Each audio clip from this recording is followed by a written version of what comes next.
Hello guys, malalaki na, medyo malaki-laki na ang inakain ng aking green opa. Ayan sila guys, 5 piraso. Marami ng balahibo na tubo. Sigurado na yan, green opa na, kitang kita.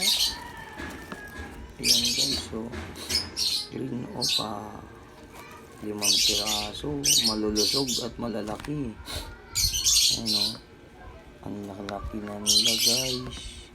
Ayan o, good bird, good bird. Ang laki yan guys. Ayan, ang 5 piraso. Ito na siya, pinakamaliit. Ito pala, 5 yan guys, 5. Ayan, ang ganda guys, no. Thanks for watching. Hanggang dito na lang ang aking video. Alright.